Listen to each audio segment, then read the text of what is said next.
Graça e paz, eleitos do Senhor, abençoados com todas as sortes de bênçãos. Olha, para mim é um prazer poder voltar aqui e falar com vocês mais uma vez. Sou muito grata a Deus por esta oportunidade. Bom, e hoje eu quero falar sobre este tema que está aí não tão completo, mas o tema é esse. Se meu pai estivesse vivo, eu estaria falando da graça de Deus? Eu fui inspirada por um comentário lá no canal do irmão Geraldo, de um irmão que eu acredito que está aqui no nosso canal também. E ele falou como especulação, ele usou até essa expressão. Se o pai dela estivesse vivo, será que ela estaria falando da graça?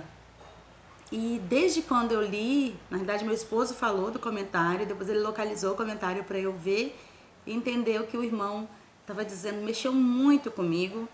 Eu de lá para cá fico pensando direto, falei, eu vou gravar e falar um pouco sobre se meu pai estivesse vivo. E eu fiz uma autoanálise e eu quero compartilhar com vocês sobre essa questão.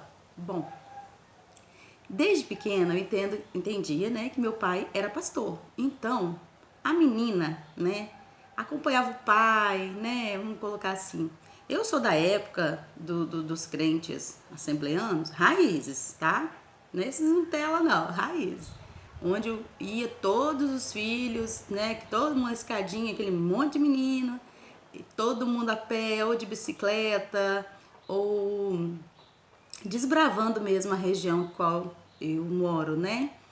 E eu sou única filha, mulher de 5 filhos. E meu pai e eu, nós sempre tivemos uma conexão muito forte. Eu entendia, eu lia o olhar dele, um mineiro pacato, né? E não dada briga, não discutia, não debatia, silencioso. A maior parte ele era silencioso, né? Assim. Então, ele era um bom ouvinte, muito paciente. Eu tenho umas características muito parecidas com ele. E aos 10 anos de idade, quando eu falo que crente raiz, né? Eu fazia as atas pro meu pai. Meu pai só tinha a 4ª série, ele escrevia, né? Não escrevia muito direito assim, então tinha dificuldade. Então ele falava, Sara, vem cá, que eu vou. Então ele ficava citando a reunião, a ata, e eu escrevendo. Entendi? Ele lembrava de tudo, ele tinha uma memória muito boa. E eu cresci, eu fiz isso acho que de 10 até os 14 ou 15 anos, eu escrevia muitas coisas para eles, cartas de recomendação, cartas enfim, fazia de eventos, né? E meu pai sempre falava comigo assim, Sara, você vai falar com muita gente, você vai pregar para muitas pessoas. Ele não era aquele cara que gostava de, como eu vejo alguns pastores, forçando, no sentido assim. Mas ele falava essas coisas, eu falava, você vai falar porque você tem um dom da comunicação. Você sabe se comunicar. E guardei. Bom, olha eu hoje aqui. Eu nunca me imaginei que colocaria vídeos e esse tanto de pessoas estariam visualizando. Chega até a assustar um pouco, né? Mas é o propósito. É o propósito de Deus, né? Eu tô falando isso para vocês entenderem em relação ao meu pai. Quando ele teve o 3º AVC, ele, acredito eu, 2 meses antes, ele teve uma discussão muito forte com um líder de uma convenção. Ele queria mudar. A gente conversava muito, eu ia na casa dele eventualmente e eu dava umas pitadas para ele assim, pai, você tem que fazer assim, não deixa mais o povo te enganar não. Eu às vezes malhava a parte dele, que eu estava em outra denominação, mas eu malhava um pouco assim, falava assim, olha, por isso que eu não gosto da Assembleia, por isso que eu não acho certo, por isso que eu... E ele já tinha me falado sobre isso, que queria mudar de convenção.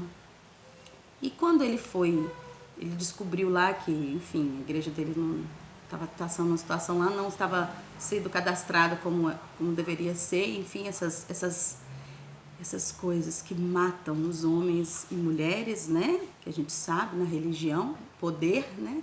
Quando o poder chega, o amor sai. quando o amor chega, o poder sai. Não dá para trabalhar, não dá para ficar junto os dois. Então, se você que é um religioso ainda, frequentador de templos, se você ainda está usando o seu poder para abusar da autoridade, amor aí está passando longe. Agora, se você, por amor, você está entendendo o que Deus está fazendo, esse poder, você vai ver que não era nada, era esterco. Era esterco. E ele teve uma discussão, ele guardou e ficou abatido, né? Depois eu vim saber, quando ele teve o terceiro AVC, que já tinha tido 2, né? Que era devido a uma discussão que ele teve com o líder de uma convenção. Ele queria mudar de convenção. E o bonito não deu a carta de recomendação. Vou fazer um vídeo sobre isso também. Bom, mas eu tô falando isso, sabe por quê? Quando eu estava lá naquele ambiente de paliativo, onde eu vi, assim, um corredor com vários, vamos colocar baias, né? Baias, mas assim, vários homens que eram a ala masculina, eu parei no meio daquele corredor e eu mirei. E eu sou intensa, quando, sabe, eu comecei a andar aquele corredor até o final, aí a enfermeira falou, ei, você tem que ficar lá do seu paciente, você não pode ficar andando não. Mas eu fui olhando para cada um daqueles homens e passando, e podia falar que está sendo indiscreta, mas eu fui olhando e eu fui conversando com Deus, que eu estava naquele processo ainda de que Deus me respondesse, porque que meu pai estava em um homem tão forte, né? E dia 30 agora ele faria 60 anos. E eu fui perguntando a Deus, falei, Senhor, isso aqui é um exército, tinha mais de 40 homens, isso aqui é um exército de homens. Se o Senhor não me explicar a respeito disso daqui, eu sinceramente... E eu pude observar também que tinham muitos religiosos, né? E com a descoberta dessa briga, dessa discussão, meu pai não era de briga, mas essa discussão, e ele não sabia nem brigar, digamos assim, né? Lá dentro, e guardou no coração e tal. Eu fiquei muito indignada e eu falei assim, não.